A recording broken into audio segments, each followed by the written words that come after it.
te dis pas que j'ai, non, mais je te dis pas que j'ai le niveau UFC ou que j'ai le niveau de Caio Borralho, du tout. Mais juste pour te dire que je pense pas être ridicule non plus. Mon niveau n'est pas ridicule quand on me choisit en tant que sparring et quand après le combat, on me dit merci beaucoup, tu m'as beaucoup aidé. Et quand après, on refait appel à moi pour des futures préparations. Donc, c'est que, voilà, tu vois. J'ai encore tout à prouver. Je suis au début de ma carrière. Là, pour l'instant, je suis à l'ARES et il y a du gros boulot à l'ARES. Il y a des mecs forts à l'ARES. Donc, chaque chose en son temps. Mais je suis persuadé qu'un jour, j'arriverai dans les hauts niveaux.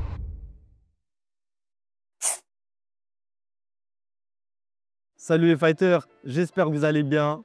Comme vous pouvez le voir, aujourd'hui on n'est pas dans un dojo. On se retrouve dans la ville de Grenoble avec Hugo Guillon. Hugo, comment vas-tu? Écoute, ça va super bien. Et toi? Ça va, nickel. Dans un premier temps, Hugo, je vais te laisser te présenter pour toutes les personnes qui vont te connaître à travers cette vidéo. Alors, salut les gars, moi c'est Hugo Guillon, combattant professionnel de MMA avec un record de 5-1, donc 5 victoires et 1 défaite. Et je combats à l'ARES. Donc Hugo, là on va commencer gentiment. On va commencer à parler plutôt du côté personnel, de ton enfance, de ta jeunesse. Peux-tu nous parler un peu de comment ça s'est passé ta jeunesse, Hugo? Alors moi, une jeunesse assez normale. J'ai grandi avec mon petit frère et ma petite sœur, pardon, et ma mère, bien sûr. Voilà, j'ai grandi normalement. Très vite, j'ai commencé les sports, un peu de foot. Et je me suis mis dans le judo aussi très rapidement. Voilà, jeunesse, vraiment jeunesse normale avec la famille, l'école et le sport. Donc, t'es né, t'as grandi à Grenoble, c'est ça? Non, je suis né, rien à voir. Je suis né à Lons-le-Saunier, donc plus haut en France. Ouais. Mais j'ai grandi en Haute-Savoie, Ouais. donc à 1h30 d'ici. J'ai grandi en Haute-Savoie la première partie de ma jeunesse. Et après, je suis allé sur Grenoble pour le lycée, à partir du lycée, en sport-études judo. Donc voilà, et depuis ce temps, je suis sur Grenoble. Ok. Et pour revenir à ta jeunesse, comment était Hugo plus jeune, adolescent? Est-ce que tu étais dans les bagarres? Est-ce que tu étais plutôt calme? Comment t'étais Hugo? Dis-nous tout. Ouais, dans la jeunesse, on va dire qu'à partir de la période école primaire, collège, tout ça, tu vois, j'étais un peu grand en taille, tu vois, j'ai toujours été un peu plus grand que les autres, généralement, en taille, de ma génération. Et puis ouais, j'aimais bien un peu tout ce qui est bagarre, tout ce qui est... En fait, j'étais bon à l'école, tu vois, j'étais pas mauvais, j'ai des capacités, mais j'aimais bien dehors un peu, voilà. J'étais un petit peu bagarreur, on va dire. Donc tu étais assez bagarreur et comme tu m'as dit, un des premiers sports de combat que tu as fait, un des premiers sports martiaux, c'était le judo. C'est ça. C'était le judo. J'ai voulu commencer le judo parce que mon père, plus jeune, avait fait du judo. Il se débrouillait bien. Et du coup, moi, j'ai voulu suivre les traces de mon père, on va dire. Et je me suis mis au judo assez rapidement, je pense, vers l'âge de... Je sais pas, je pourrais même pas te dire. À partir du CE2. Donc, je sais pas quel âge on a au CE2, mais au CE2, je me suis mis au judo. Donc avant de te lancer dans le MMA, Ouais. tu as fait un sport de projection, Ouais. comme le judo. Est-ce que avant de te lancer dans le MMA, tu as fait un peu de pied-point, un peu de boxe anglaise, ou tu t'es lancé directement dans le MMA? Ouais, non, j'ai commencé directement dans le MMA. Ouais. En fait, si tu veux, à l'époque, je faisais un peu des bêtises, tout ça, tu vois. J'étais un peu dans une période un peu de flou dans ma jeunesse, entre 18 et 22 ans, on va dire.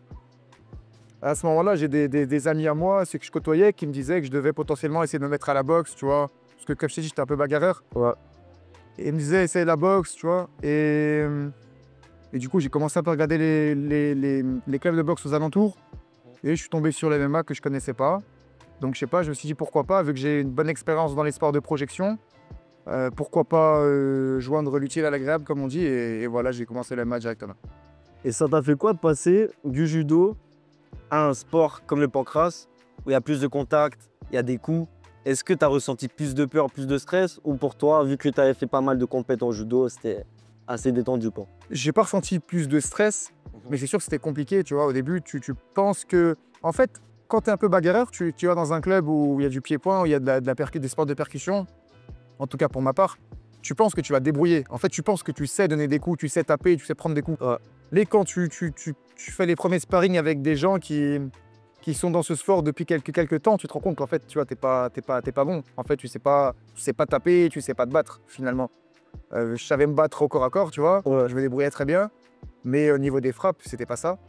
Donc au début, ça te remet un peu à ta place, gentiment. Mais ça m'a pas découragé pour autant, tu vois. Et justement, ça m'a motivé. Je me suis dit, tu vois, j'ai envie de m'entraîner encore plus pour combler cette lacune, si tu veux, que j'avais au niveau du pied-point et devenir le plus complet possible, quoi. Donc au niveau des clubs, où tu as pu commencer, où tu as pu t'entraîner, c'était surtout en France au début, c'était ça? C'est ça, j'ai commencé le MMA dans un petit club à Montpellier. Ouais. Un club à Montpellier qui s'appelle le Dynamite Center. Ok. Voilà. Ensuite, j'ai dû faire 2 ans là-bas. Je suis parti à Lyon, m'entraîner à la Team Esbiri.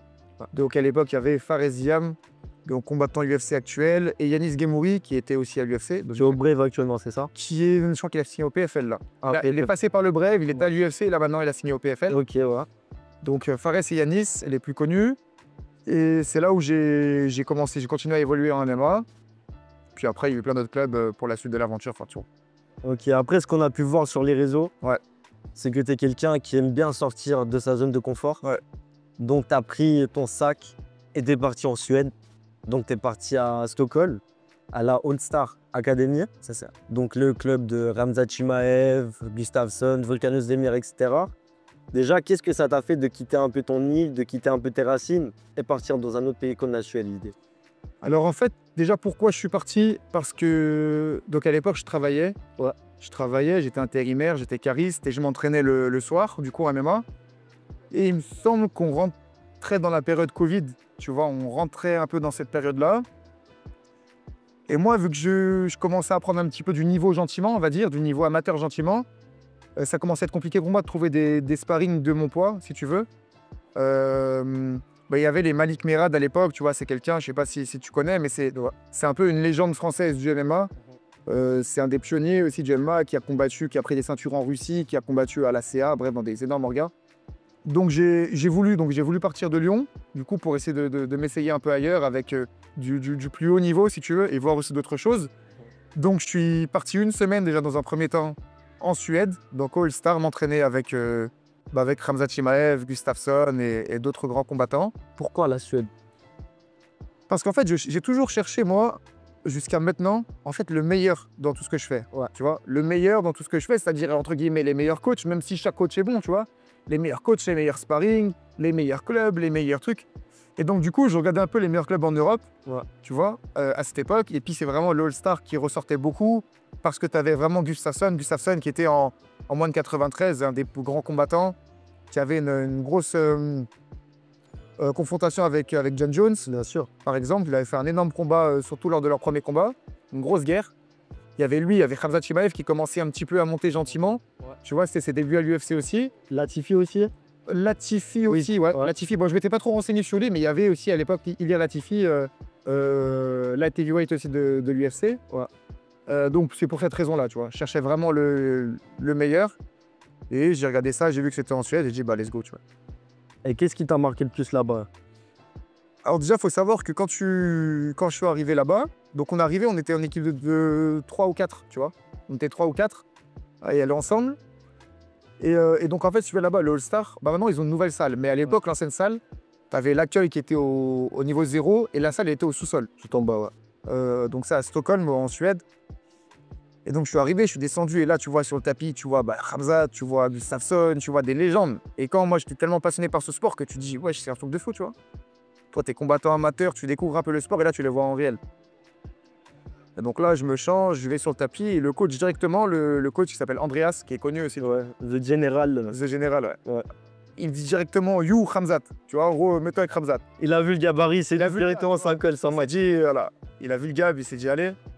Donc il me met Khamzat, moi je me dis, tu vois, incroyable. Je me dis, incroyable, donc je m'entraîne avec lui et tout. Le niveau déjà, c'était dur, tu vois. C'était dur, gros, il avait un gros niveau. Donc c'était très compliqué pour moi, mais j'ai kiffé l'expérience. Et du coup, toute la semaine où j'étais là-bas, tous les jours, tous les entraînements, j'étais avec Khamzat, tu vois. Donc c'était une super expérience pour moi. Je me souviens qu'à la fin du premier entraînement, Khamzat, il m'a passé plein d'affaires, tu vois, plein d'habits, de l'UFC, tout neuf, des trucs, tu vois. Et moi, j'étais tout content, tu vois, j'étais content. Donc c'était les entraînements, c'était dur, mais le côté humain, c'était cool. Et ça m'a permis, voilà, d'avoir une super expérience dès ma première semaine. Donc une fois que tu es revenu en France, tu es revenu avec plus de confiance, plus de motivation, plus prêt pour affronter qui que ce soit, je pense. C'est ça, je suis revenu en France et je sais plus exactement comment ça s'est passé. Je crois que j'ai continué un petit peu, j'ai repris le travail, un petit peu, il me semble. Et de là, j'ai décidé de tout arrêter. En fait, si tu veux, de tout laisser de côté. J'ai rendu mon appartement, j'ai arrêté le travail, tout ça. Et je me suis dit, je prends un aller simple pour la Suède. Et je vais aller vivre là-bas, je vais aller m'entraîner là-bas. Voilà, je vais tenter l'aventure, tu vois. Je vais devenir pro là-bas, voilà. Donc voilà. Mais une fois qu'on part comme ça, c'est quoi les trucs qui te manquent le plus? Le fait de partir loin Alors, de la maison. En fait, moi, je parle vraiment pour ma part. C'était différent pour d'autres personnes. Ouais. Mais tu penses... En fait, moi, je pensais pouvoir partir facilement et rester toute ma vie là-bas, tu vois. Ouais. Mais en fait, tu te rends compte que tu as des parents, tu as une famille, tu as des amis, tu as des trucs. Et ça te manque plutôt que prévu, tu vois. Tes repères, en fait, tu as besoin de repères. Surtout que là-bas, les entraînements en Suède, c'était très, très dur. Très, très, très dur. En France, je m'entraînais une fois par jour. Ces entraînements, quand même, assez pas très durs, tu vois. Ouais. Peut-être 1h30 d'entraînement, tu avais des sparring à la fin, mais l'intensité, elle n'était pas poussée à son max. Et là-bas, quand tu arrivais là-bas, c'était des entraînements 4 fois, 5 fois par jour, des fois, de l'intensité, beaucoup d'intensité, du gros niveau. Donc tout ça combiné au fait qu'il n'y avait pas de soleil, donc j'arrivais là-bas en hiver. Et il fait tout gris là-bas, il fait Il froid. faut être tout gris, tu vois pas le jour. Des Ouais. fois, tu vois le soleil une heure par jour. Donc psychologiquement, ça chute un peu, tu vois. C'est difficile. Après, bah, comment ça s'est fait le fait d'être combattant amateur, d'être parti en Suède, et ensuite te dire, ok, maintenant j'étais en amateur, mais il faut que je passe en professionnel. Comment ça s'est passé dans ta tête, Hugo? En fait, comme je t'avais expliqué précédemment, quand j'étais à Lyon, j'ai fait la connaissance de combattants comme Fares Diam, Yiras Gemouri et Malik Merad aussi. Leur point commun à ces 3 combattants, c'est qu'ils avaient Guillaume Pelletier en tant que manager. Ok. Donc Guillaume Pelletier, manager et fondateur de la Bulgarian Top Team, donc une grosse équipe de management européenne. Et à partir de ce moment-là, je dis, bah, moi aussi j'ai envie d'être managé par lui, j'ai envie d'être passé pro, j'ai envie que ce gars-là il manage, tu vois. Donc Fares et Malik, ils leur avaient envoyé un message à Guillaume pour moi, en disant, ouais, on a un jeune, machin, qui se débrouille bien, ce serait bien que tu l'aies, tu vois. Moi, j'avais aussi envoyé un message à Guillaume, et il m'avait dit, Guillaume, bah écoute, j'organise un camp cet été en Bulgarie, tu vois, on fait venir des amateurs, et à l'issue de ce camp-là, et bah, si tu ressors, si je vois que tu te débrouilles, et bah, on signera potentiellement ensemble. Et donc voilà, je me suis entraîné, quand je suis revenu en France, je me suis entraîné plusieurs mois, et puis je suis parti faire ce camp d'entraînement en Bulgarie, quoi. Et ça s'est passé comment ton camp en Bulgarie? Super bien passé, tu vois, super bien passé. On est parti une bonne équipe, il y avait aussi Mazri Amar, par exemple, qui est connu maintenant, qui avait fait champion amateur, qui est connu maintenant sur le circuit pro. Il y avait pas mal, il y avait Alexandra Tekena aussi, qui combat à l'Ares. Donc on avait pas mal de combattants. Brandon Brachet aussi. Et donc on était une trentaine ou quarantaine d'amateurs. C'était l'été 2021. Et de là, sur une semaine de tests, de sparring, d'exercice physique et tout ça, et ben, Guillaume il a décidé de me signer voilà, à l'issue de cette semaine-là. Est-ce que le fait d'avoir eu cette expérience à Stockholm, ça t'a rendu un peu le camp en Bulgarie un peu plus facile, avec plus relâché, moins de stress, moins de pression? En fait, c'est sûr que ça y a joué. Ça y a joué, et puis j'étais très très déterminé, moi. Ouais. Tu vois, faut savoir que, en fait, j'ai passé un peu vite, mais si tu veux, entre la période où j'étais en Suède et ce camp d'entraînement en Bulgarie, il s'est passé une durée d'à peu près 6 mois. Ouais. 6 mois où je suis venu sur Grenoble. Et en fait, si tu veux, comme je t'explique, c'était la période Covid, donc tout était fermé, les clubs étaient fermés aussi. Et dès là, j'ai contacté un coach de pied-point qui s'appelle Azin Miaoui, qui est coach sur Grenoble, et qui a une salle sur Grenoble. Et du coup, je lui ai dit, écoute Azin, j'ai plus de salle pour m'entraîner, je suis revenu en France. J'ai besoin que tu me fasses dormir dans ta salle. J'ai besoin de dormir. Laisse-moi prendre un matelas, dormir, mettre un sac de couchage sur le tapis. Comme ça, je m'entraîne comme un acharné, tu vois. T'étais déter, Je me fais déter, tu vois, déter. Il n'y a pas de je vais voir papa, maman, je vais truquer, je vais travailler, non. Je dis, il faut que je devienne pro, il faut que je fasse du MMA, il faut que j'arrache tout. J'ai appelé donc Asdin, ce coach.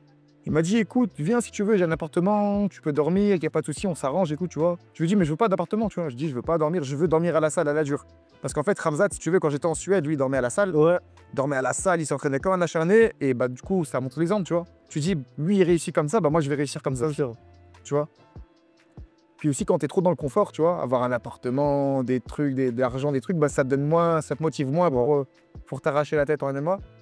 Donc voilà, j'ai contacté ce coach-là, Azin Miaoui, qui m'a laissé dormir dans sa salle, gratuitement.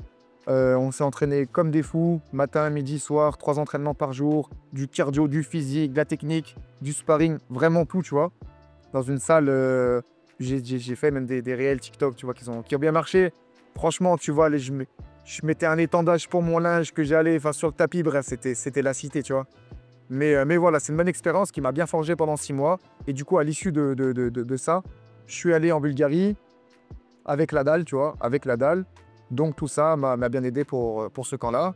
Il faut savoir qu'aussi en Bulgarie, Guillaume, il m'avait fait tourner avec les pros. Parce qu'en amateur, il y a des personnes de mon poids, si tu veux. Il y avait 2-3 mecs de mon poids, mais après, il m'a fait passer avec les pros. Et il y avait un mec, un Bulgare, qui était à 10-0 en moins de 93, tu vois. Il était à 10-0 et qui allait faire les Contender Series, genre 1 ou 2 mois après, tu vois. Et Guillaume, il me fait tourner avec ce mec-là. Et tu vois, moi, je me dis 10-0, ma chère, moi, je suis amateur. Je dis, ouais, 93 en il est chaud, tu vois. Ouais, moins de 93, j'ai il est chaud, le mec, tu vois. Bref, je tourne et tout. Et je vois qu'en fait, finalement, c'était pas le mec chaud. Enfin, il était pas chaud comme je pensais, tu vois. Soit moi, j'étais un peu meilleur que ce que je pensais, soit il était. Mais il y avait. Ouais. C'était plus série que prévu, on va dire. Et puis Guillaume, il filmait le truc. Et il me dit, ouais, il me donne une consigne. Il me donne une consigne de combinaison à rentrer en sparring. Et directement, je l'écoute, je fais la consigne, je le mets KO, le mec. Tu vois, je C'est quoi la consigne? C'était jab, jambe avant, Ouais. au foie, tu vois. Donc même jambe, même bras. Je lui ai mis jab, jambe avant au foie. Et ça a touché. Et je vois 3 secondes après, le mec, il était par terre, tu vois. Putain, j'étais content, tu vois. J'étais content, Guillaume, il était content aussi, tu vois.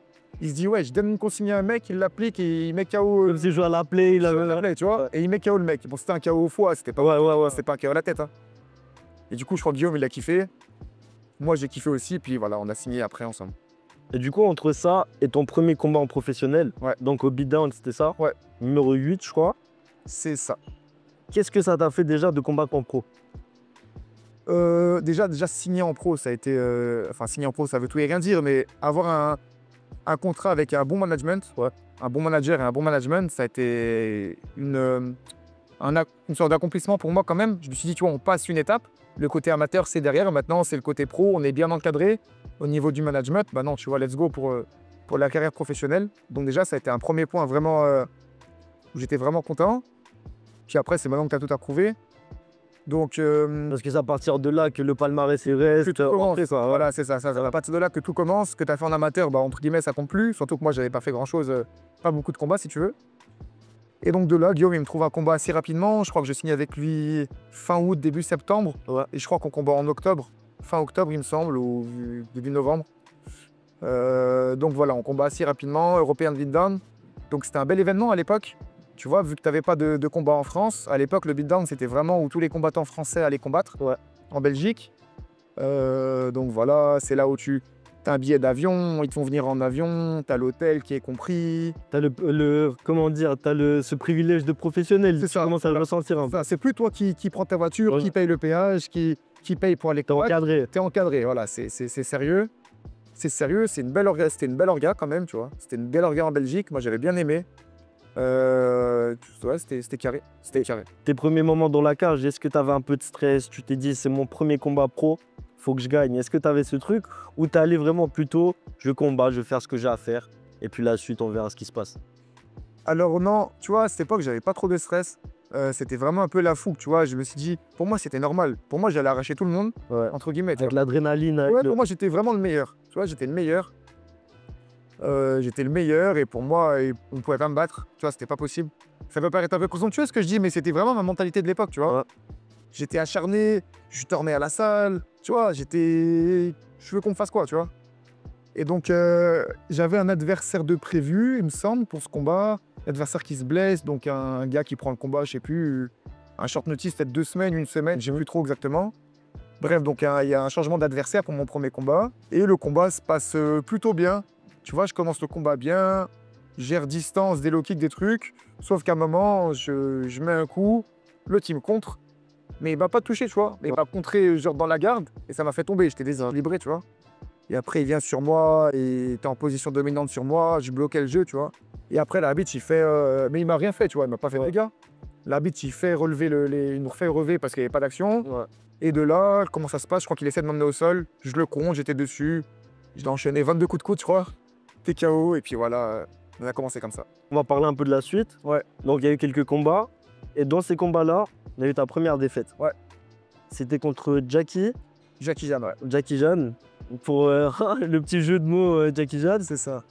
Déjà, pourquoi, comment ça s'est passé? C'était quoi ton état d'esprit et ta prépa? Alors déjà, il me semble que je devais combattre contre Yassine Bouganem Ouais. pour ses débuts en MMA Pro à l'ARES. Un combat que j'ai accepté. Je me suis blessé avant le combat. Ok. Je me suis blessé avant le combat, donc on a annulé le combat. Et on a annulé le combat et du coup, c'est Jackie Jeanne qui a pris le remplacement et qui a gagné du coup contre Yassine. Donc personne ne voyait Jackie Jeanne gagner et finalement il a gagné. Et à l'issue de ce combat, moi j'étais matché contre Jackie du coup. Ouais. Jackie il était à 1-0, moi j'étais à 1-0 aussi. Et on a été co-main event de l'ARES directement. On a été bien placé au niveau de l'ARES. C'était l'ARES numéro 6 je crois. Donc c'était au début d'ARES. Co-main event, c'était sur l'équipe 21, c'était en direct sur l'équipe 21, donc grosse chaîne en France, tu vois, où tout le monde regarde. Au niveau de la visibilité aussi, Voilà, ça t'a incroyable, permis, hein. c'est ça. C'était super. J'avais pas forcément trop de pression non plus, mais en fait j'y suis allé, si tu veux, sans game plan, mais surtout j'y suis allé, en fait, je suis allé pour le tuer. Je suis allé pour le tuer. Je l'emmenais au sol, je lui mettais des coups, je le ramenais au sol, j'essayais de l'étrangler, il était à deux doigts de taper. Vraiment, je l'ai amoché, je l'ai arraché, tu vois. C'est pas le meilleur combattant, Jackie, tu vois. Il est pas mauvais, mais c'est pas le meilleur combattant. Il a un pied-point correct, il a un bon pied-point.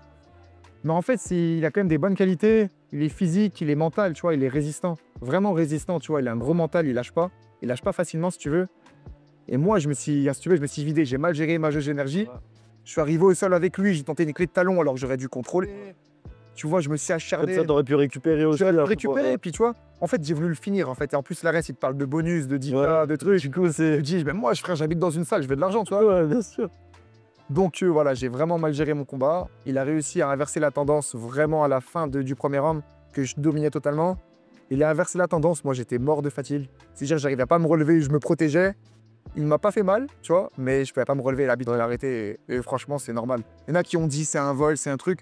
Moi, pour moi, c'est pas un vol, Jackie, il a gagné. Ouais. Avec ses armes, il a gagné, tu vois. Mais ça m'a servi de leçon. Est-ce que après cette défaite, justement, t'as changé de mindset et ça t'a donné encore envie de gagner? En fait, si tu veux, déjà après ce combat, ça m'a mis une grosse claque, comme tu dis, parce que moi, dans ma tête, je me voyais jamais perdre. Ouais. Si tu veux, je sais pas les autres combattants, mais quand tu commences une carrière, en plus, tu commences sur une victoire. Moi, j'ai commencé avec une victoire. Tu dis, je vais jamais perdre, je vais être invaincu. Le zéro, il est important. Le zéro défaite, il est important. Si tu perds, bah, c'est fini, tu n'iras plus à l'UFC, etc. Tu sais, je me faisais un film dans ma tête qui, en vrai, qui veut rien dire, tu vois. Mais voilà, donc j'ai mis du temps. C'était très dur, la défaite. C'était très dur. On a eu le bonus quand même du Fight of the Night. Donc, on a eu 10K chacun. Ouais. Ça m'a un petit peu aidé, tu vois. Ouais. Mais T'as un peu moins dormi à la salle, un peu plus ailleurs?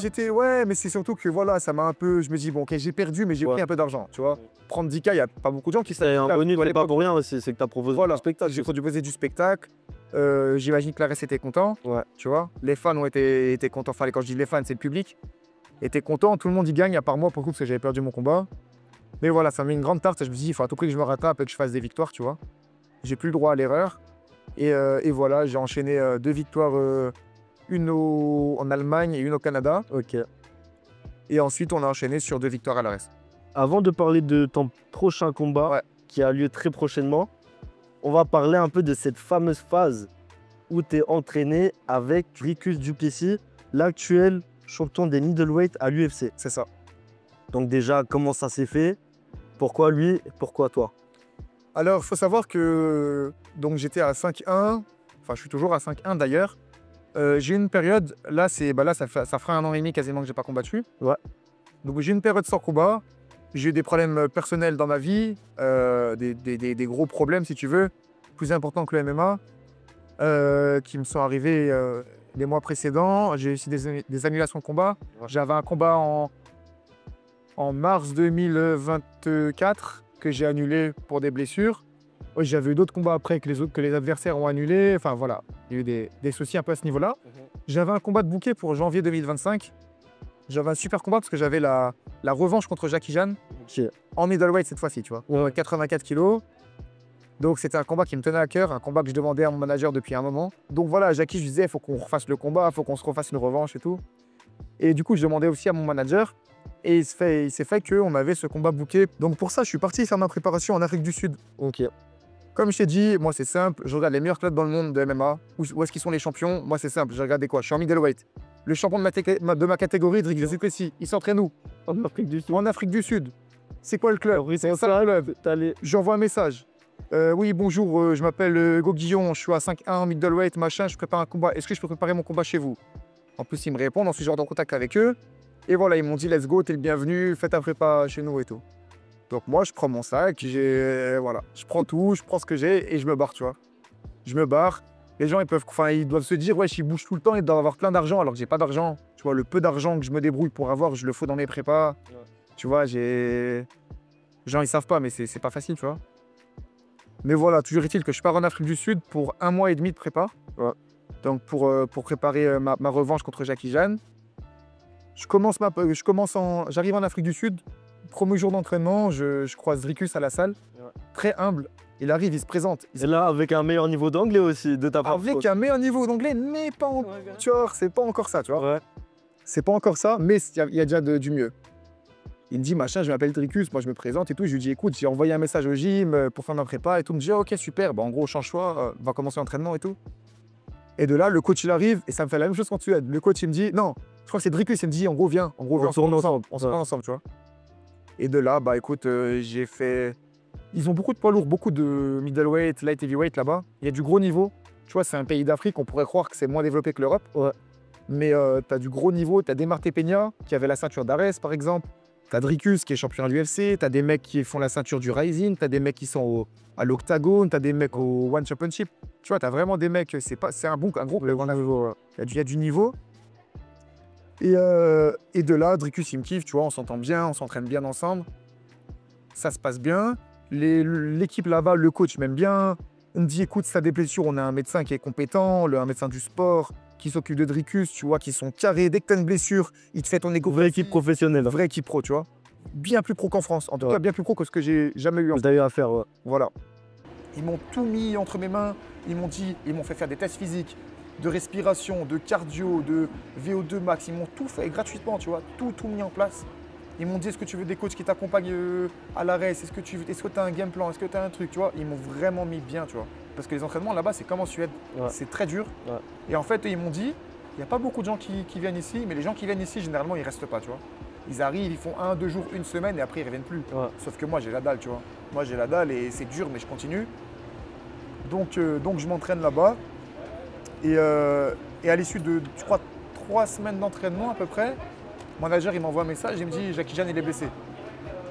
Jackie Jeanne, il est blessé, on a potentiellement des remplaçants. Et au même moment, je ne sais plus, à 1 ou 2 jours d'intervalle, tu as le coach de Dricus, avec qui je m'entendais bien, tu vois, qui est sévère, mais c'est un bon. Ouais. Il me dit, écoute Hugo, on va voir la revanche contre Strickland. Ouais. Tu vois, on va revoir la revanche contre Strickland le 9, je sais plus, je crois le 9 février. Est-ce que ça te dirait de faire partie de l'équipe et d'être le sparring pour Dricus, tu vois? Frère, moi, tu me dis ça. J'étais là dans ma tête, c'était incroyable, tu vois. Je viens pour préparer mon combat, au final, je me retrouve sparring du champion, tu vois. Et tu t'y attendais pas, hein? Je m'y attendais pas. Ouais. Non, parce qu'en fait, quand je suis venu en Afrique du Sud, il n'avait pas de combat de prévu. Ouais. Déjà, je savais même pas s'il allait être là, parce qu'il met rien sur les réseaux, tu vois, il met pas de story à l'entraînement. Ouais. Enfin, pas trop. Du coup, j'arrive là-bas, et je sais pas s'il va combattre, je sais même pas s'il est là, tu vois, c'est un peu pile ou face. Mais j'étais pas venu dans l'optique de faire son sparring, j'étais venu dans l'optique de combattre. Mais voilà, on va dire, les planètes, elles sont alignées. Moi, pour moi, c'est le mec tout. Pour certains, c'est le destin. Voilà, un peu ce que tu veux. Mais toujours est-il que j'étais dégoûté que Jackie l'annule parce que je la voulais, cette revanche. Mais on m'a proposé un truc vraiment… Ça a rattrapé finalement. Voilà, une expérience de fou. Donc, bien sûr, j'ai accepté. Mais ça nécessitait aussi de rester 1 mois et demi supplémentaire. Ouais. Donc, en tout, je suis resté 3 mois, si tu veux. Donc, j'étais son sparring… On était plusieurs sparring, si tu veux, en Afrique du Sud. C'était moi qui tournais vraiment le plus avec lui. Tu vois, 80% du temps, c'est moi qui tournais avec lui. Et ensuite, quand on est parti en Australie, donc 3 semaines en avance, donc pour le combat contre Strickland, c'est ça? Contre Strickland, pour la revanche contre Strickland, ouais. J'étais son seul sparring, si tu veux, c'était moi le sparring. Donc ils m'ont payé tout, billet d'avion, ils m'ont mis en économie premium, c'est un truc mieux que la classe éco, hôtel de luxe, tout payé, tout. Bref, c'était un truc de fou, tu vois, vraiment un truc de fou. Et le fait de voir les coulisses un peu de l'UFC, qu'est-ce que ça t'a fait? Qu'est-ce que tu as ressenti à ce moment-là? Franchement, c'était incroyable. Déjà, en fait, tu as les coulisses de l'UFC et les coulisses de l'UFC avec un champion. Ouais, surtout. Parce que tu vois que le traitement, c'est pas le même. Ouais. Tu vois, quand je vois des gens, des combattants UFC lambda, enfin quand je dis lambda, c'est non classé, on va dire, ouais. Généralement, ils arrivent en Australie 1 semaine avant le fight. Ouais. Parce que l'UFC les fait venir 1 semaine avant. Le reste, c'est à ta charge, il me semble, tu vois. Et vu que c'est cher, vu que c'est machin, les gens, ils peuvent pas venir forcément en avance. Donc nous déjà on est venu 3 semaines en avance. C'était un hôtel, c'est même pas l'UGC qui paye l'hôtel, c'est Dricus qui paye l'hôtel, Ouais. tu vois, pour toute l'équipe. Et puis t'as une prise en charge, on avait un photographe vidéaste pour tout le camp, tout était mis en œuvre, tu vois, on avait un classe G, on avait un autre gros bolide, tu sais même pas c'est quoi. Bref, c'était incroyable, incroyable. Tout pour donner envie de réussir, quoi. Tout pour donner envie. Mais t'as vu, en vrai, moi je dis rien sur mes réseaux, je parle pas et tout, mais j'étais dans l'hôtel, des fois je faisais un peu de muscu à la salle de l'hôtel. À un moment je fais quoi? Dana White il rentre il rentre dans l'hôtel, parce que c'était pas l'hôtel des combattants UFC, c'était un autre hôtel encore mieux. Et Dana White il était venu dans notre hôtel.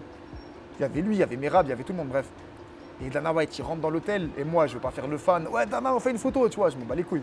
Enfin je m'en fous, je suis pas pour la vidéo. Mais... T'inquiète. Et du coup je le calcule pas. Tu sais, je regarde un peu mais je le calcule pas plus, tu vois. Je fais ma muscu et tout.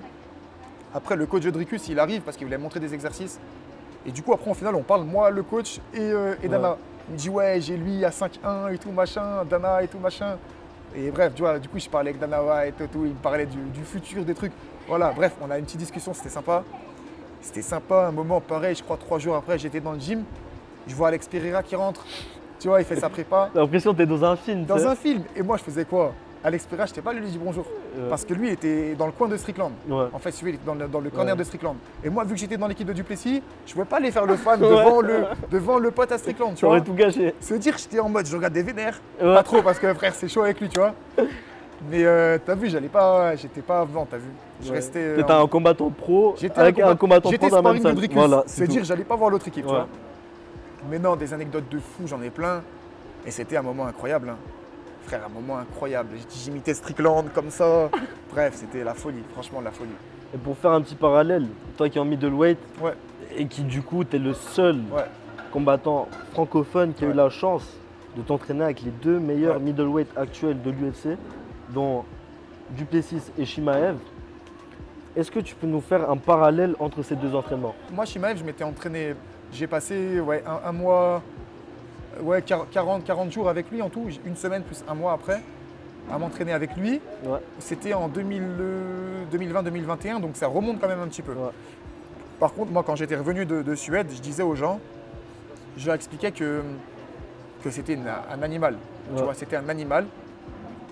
Khamzat, physiquement, c'est pas le plus fort. Ouais. Tu vois, physiquement, c'est pas le plus fort physiquement.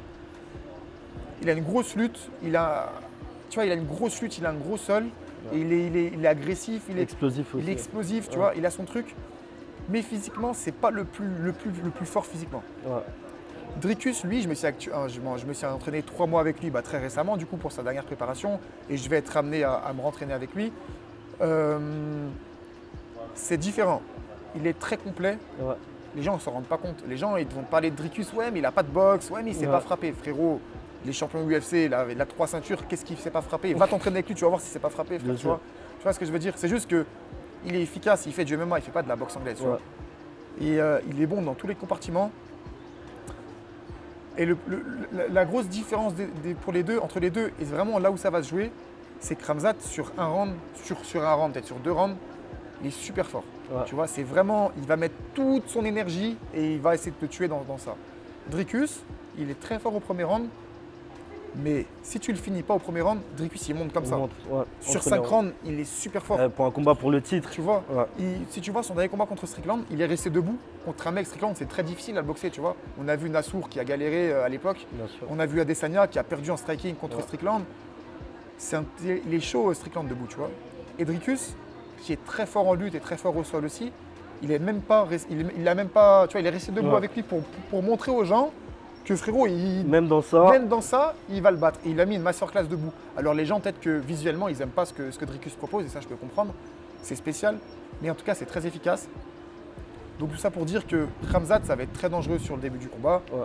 Et Dricus, il est dangereux sur tout le combat, mais Tout le combat. surtout, Dricus, il monte. crescendo Crescendo. sur chaque round. Il monte, tu vois. Il monte, donc ça va être vraiment, vraiment intéressant. Moi, pour moi, Dricus, il gagne. Parce que c'est devenu le frérot, parce que voilà, parce que je vais aussi être dans son camp d'entraînement, donc enfin, si tout se passe bien. Donc voilà, mais ça va être un sacré combat. Prochain fight, 16 mai, Ouais, contre un gros client quand même de la MMA Factory, Ouais. un gros lutteur. ouais, Donc Goutou. On le connaît aussi surtout pour ses performances en lutte, parce qu'en MMA il n'a pas encore, on va dire, fait ses preuves entièrement. Donc déjà, comment tu te sens, comment la prépa elle se passe, ton état d'esprit après tous ces camps d'entraînement. Dis-nous tout. Donc ouais, c'est un combat qu'on a accepté, enfin qu'on a signé, je sais plus, il y a quelques semaines. Donc on a été au courant assez en avance quand même. En fait, il faut savoir que quand j'étais en Australie, donc pour Dricus, j'ai parlé avec mon manager, on a parlé ensemble. On en avait marre des annulations, des trucs, comme je t'ai dit, je vais combattre contre Jackie Jan juste avant. Ouais. Ça s'est pas fait. Enfin, il est annulé. Je lui en veux pas, tu vois, il s'est blessé et tout. Donc du coup, je dis, il faut vraiment qu'on combatte. Ça fait vraiment un moment qu'on n'a pas combattu. Et moi, je fais des grosses prépas. Ouais. Je suis à l'UFC, je suis au truc, tu vois. T'as l'impression que tu fais ça dans le vide, finalement. C'est tu ça, combats ouais, c'est pas, ça. ouais. Puis, bon, on me dit, tu vois, je suis. Bon, je te raconterai après, mais je suis Ouais. avec des mecs qui sont champions UFC. On me dit, écoute, Hugo, fais un combat, on essaie de te faire enquiller sur d'autres trucs. Bref. Ouais. Et du coup, je veux combattre, tu vois. Et bref, du coup, on parlait avec mon manager et puis il me dit, écoute, voilà, il y a Vlad, c'est bon pour Vlad, tu vois, on peut se faire le combat contre Vlad. Je dis, let's go. Je pense que donc Vlad Guto, c'est pour résumer, c'est un gars qui a moins d'expérience que moi en MMA, Ouais. qui a 2-1, mais qui a déjà combattu pour le titre de l'Ares. Ouais. Donc son dernier combat, c'était pour la ceinture d'Ares, Mhm. qu'il a perdu contre Virgil Hogan. Ouais. Donc c'est quand même un mec, tu vois, qui n'a pas beaucoup d'expérience en MMA, Ouais. mais s'il le met pour une ceinture, c'est qu'il a quelque chose, tu vois. Ouais. C'est qu'il a quelque chose. C'est un gros lutteur, il a une grosse base de lutte gréco-romaine, il me semble. Et il est aussi issu d'une fratrie où ils font beaucoup de lutte en Moldavie. Ouais. C'est un profil intéressant parce qu'il est gaucher et il a un physique assez trapu, petit trapu. Ouais. Donc c'est un physique qu'on n'a pas non plus l'habitude de beaucoup voir dans la catégorie. Donc ça va être intéressant, une opposition de style, gaucher contre droitier. J'ai jamais affronté de gros lutteurs comme ça non plus. Donc ça va être un bon test pour moi, j'ai hâte. On va parler un peu de la suite maintenant. Ouais. Comme on a dit, tu as pu côtoyer des grosses têtes de l'UFC, tu as pu côtoyer des gars comme Dana White de près, dans la même salle, des gars comme Pereira, des gars comme Merab aussi. Donc voilà, est-ce que dans quelques années, toi, tu te vois à l'UFC, Hugo? Ouais, je m'en vais à l'UFC dans quelques années, du moins j'espère y être. Après quand, je sais pas. Si ça se fera, je sais pas non plus. En tout cas, c'est un de mes objectifs, d'aller à l'UFC, de performer à l'UFC. Là, écoute, moi je prends toujours chaque chose en son temps. Ouais. Là, on a un gros combat à faire après une longue période d'inactivité. Ouais. Voilà, donc il va falloir que je performe le 16 mai. Retâter la cage un peu, reprendre Voilà, un peu les... Ouais. c'est ça. Va vraiment falloir faire une belle performance. Ouais. Je suis aussi sur 4 victoires, mais j'ai aussi sur mes 5 victoires 4 finishes. Donc c'est Ouais. aussi important ça pour les orgas, tu vois. Pour Bien les sûr. orgas, pour que ce soit l'UFC, pour les Contender Series, pour l'ARES. Pour tout le monde, c'est important, tu vois, d'avoir des finishes. C'est du spectacle. C'est du spectacle, c'est des highlights, c'est tout ça. Donc objectif numéro 1, c'est vraiment de faire une belle victoire, Inch'Allah, le 16 mai. Objectif numéro 2, entre guillemets, à moyen terme. En fait, si tu veux, je crois que c'est le 16 mai, après c'est mon dernier combat avec l'ARES. Dans le sens où mon contrat s'arrête en juin, je crois, Ouais. il me semble. Donc après, ce qui va se passer, en espérant une belle victoire à l'ARES, c'est que j'aurai potentiellement des possibilités. Peut-être si l'ARES veut me re-signer, pourquoi pas peut-être pour une ceinture, parce que je serai sur 3 victoires consécutives à l'ARES. Ou si une autre orga veut me signer, tu as aussi les Contender Series l'été. Ouais. Tu vois, l'été, tu as les Contender Series, donc Bien ça tombe sûr. aussi dans la bonne période. Grosse visibilité aussi. Grosse hein, visibilité. Voilà, il y a plein de chemins. Je pense que ça dépendra beaucoup de la performance que je ferai le 16 mai. Voilà, mon futur à moyen terme, il dépendra Il beaucoup dépend de de ça. ce combat. Il dépend de ce combat. Forcément, si je me prends une raclée, je vais pas aller à l'UFC demain. Ouais. Si je fais un beau combat, potentiellement, peut-être une ceinture. Tout est ou envisageable. peut-être, tout est envisageable. Mais ce combat, il est quand même Ce important. combat, il est pour la crucial. Après, encore une fois, je ne me mets pas de pression. Ça veut dire Ouais. que demain, tu perds un combat, frérot, c'est pas grave. suite. Tu Tu rebondis. te rattrapes. Tu vois ce que je veux dire? Si ton si ton destin, c'est de finir champion UFC, frère, enchaîne 4 victoires, 4 défaites d'affilée, tu finiras à l'UFC quoi qu'il arrive. Surtout si tu restes bloqué sur un palmarès, sur C'est le ça. petit ouais. 1, le petit 2 à gauche, Ouais. à droite, Moi, finalement, c'était- tu ne seras pas relâché. Quoi. Voilà, ça a été mon problème, moi. Ça a été beaucoup mon problème psychologique à me dire, ouais, mais si je perds, ouais, mais s'il y a ça, ouais, mais machin. Mais je m'en fous. Maintenant, je m'en fous. Je sais de quoi je suis capable. Je sais avec qui je m'entraîne. Je sais ce que les gens m'ont dit, ce qu'ils ont ressenti, ce qu'ils ont truc. Tu vois, je sais. Je fais les causes. Ouais. Tu vois, comme je t'ai dit tout à l'heure en off, je fais les causes. Je fais les trucs. Frérot, au moins plus tard, j'ai pas de regrets. C'est plus important. Moi, je pense que je peux arriver à haut niveau, à très haut niveau. Ouais. Voilà. Après, c'est pas moi qui décide. Moi, je fais les causes, j'essaie de donner mon max et après, on verra. Toujours est-il que ce qui est sûr, en tout cas, s'il n'y a pas de blessure, s'il y a une belle performance, c'est que après, je repars m'entraîner avec Dricus pour la préparation de son prochain combat. Ouais. Voilà, donc je ferai encore son sparring, donc ça va être sympa, une bonne expérience aussi. Et puis après, on verra pour la suite. Et maintenant, on va parler plutôt du côté personnel. Ouais, Donc toi, tu as un petit frère aussi ouais, qui s'appelle Mathis, exactement. qui fait aussi du MMA, Ouais, jeune combattant amateur actuellement Ouais. et prometteur aussi. ouais. Qu'est-ce que ça fait déjà pour une famille? Déjà, je pense à ta mère d'avoir 2 fils, 2 combattants de MMA. Est-ce qu'elle a toujours ce truc de stress, toujours vous dire ouais, vous êtes sûr de faire ça, vous voulez pas arrêter, vous voulez pas faire autre chose? Est-ce qu'il y a eu ça en grandissant ou pas? Alors, en premier, ça a été moi, dans le sens où bah, personne ne connaissait le MMA. Ouais. Donc quand j'ai dit à ma mère, maman, je vais faire ça et je vais gagner mon argent avec ça, tu vois, moi, elle me suivait pour le judo beaucoup. Ouais. Déjà, elle avait peur un peu en judo parce qu'arrivé à un certain niveau où tu tombes fort, où c'est Des physique, blessures, tu vois, les l'épaule, blessures, dessus, les ça, trucs. ouais. Et quand t'es une maman, je pense que c'est pas. T'acceptes pas ça Et facilement. t'as vu bébé? Elle t'a vu bébé, tu vois. Mais quand tu lui dis, je vais faire du MMA, regarde ce que c'est le MMA, il y a, tu vois, du sang, des ouvertures, Ouais, des trucs, ah. c'est plus compliqué. Ouais. Après, moi, j'ai eu un parcours assez atypique. Moi, tu vois, c'est quand je suis sorti de prison, j'ai voulu faire du MMA. Donc, mon frère, il a pas eu le même parcours que moi, donc c'est différent. Moi, c'est vraiment dans ma personnalité. Je pense que ma mère, elle a pas.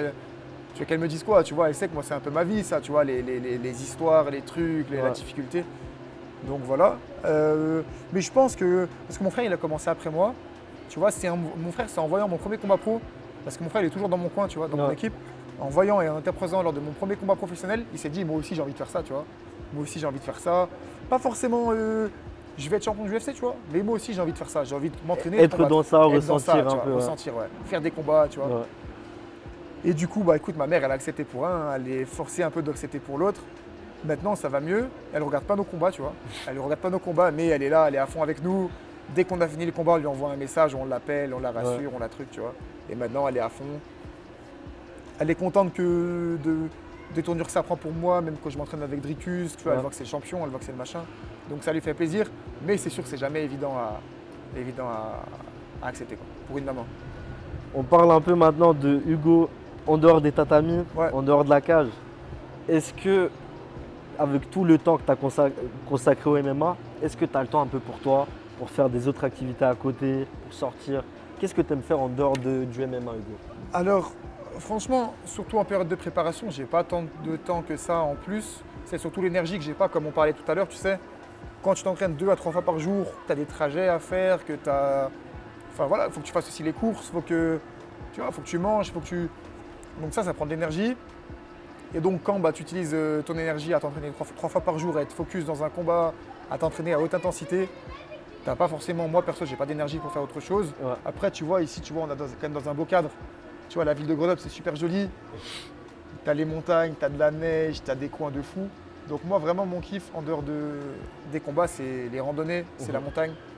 Plutôt le côté nature, Nature, au lieu montagne. d'être plutôt dans le geekage ou dans les trucs Non, comme non. ça. Ouais, j'ai la Play, tu vois. J'ai acheté- De temps en En fait, temps. j'ai fait T'as quoi? acheté le J'ai nouveau acheté, Call of? j'ai acheté la Play en Afrique du Sud, moi. Ok. En fait, en Afrique La du Play Sud, 5. la Play 5, j'étais là Ouais. et tout. Je m'entraînais, mais il y avait du temps aussi, on s'entraînait pas, tu vois. Et j'étais tout seul là-bas. Et donc, du coup, j'ai acheté la Play 5 pour faire passer un peu le temps Ouais. quand je m'entraînais pas. Mais sinon, ici, c'est beaucoup la montagne. Ouais, la Quand nature. j'ai un peu d'énergie, je bouge en montagne. Et voilà, c'est ce que je vais faire d'ailleurs demain. Je vais me faire une belle randonnée. Et même, ça permet, tu vois, même c'est un lien avec le MMA parce que déjà, c'est sportif. Tu vois, ça te maintient en endurance, ça te maintient Bien un sûr. truc. Tu respires de l'air pur, donc tu oxygènes tes poumons. Et aussi psychologiquement, tu vois, tu as moins de monde, tu es tranquille, tu peux poser, réfléchir au calme, il fait frais, tu peux un peu méditer si tu veux, tu vois. Et moi, je trouve ça intéressant. Ok, Hugo, on arrive gentiment au bout de cette interview. Déjà pour finir, est-ce que tu as un petit mot à dire à toutes les personnes qui vont te découvrir à travers cette vidéo et à toutes les personnes qui te soutiennent aussi, bien sûr. Déjà, merci à vous d'avoir regardé la vidéo. J'espère que ça a été intéressant pour vous. J'essaie d'être le plus clair possible, et de vous expliquer au mieux ma vie et mon parcours. J'espère que ça vous a plu. En tout cas, je vous invite à regarder mon combat le 16 mai, donc lors de la RES 30 contre Vlad Goutou. On sera en main card, la main card est sympa. Prenez vos places aussi, j'ai un lien en bio dans ma description Instagram. Merci à vous. J'espère que vous continuerez, vous serez nombreux à me suivre et force à tout le monde. Donc voilà les gars, encore une fois, merci d'être restés jusqu'au bout. N'hésitez pas à vous abonner, aimer et commenter en dessous de cette vidéo. Gros courage, grosse force à Hugo pour Merci, son frérot. prochain combat au 16 mai à l'ARES. Adidas Donc voilà. Arena. Merci frérot. À C'est très gentil. bientôt. À bientôt, frérot. Merci.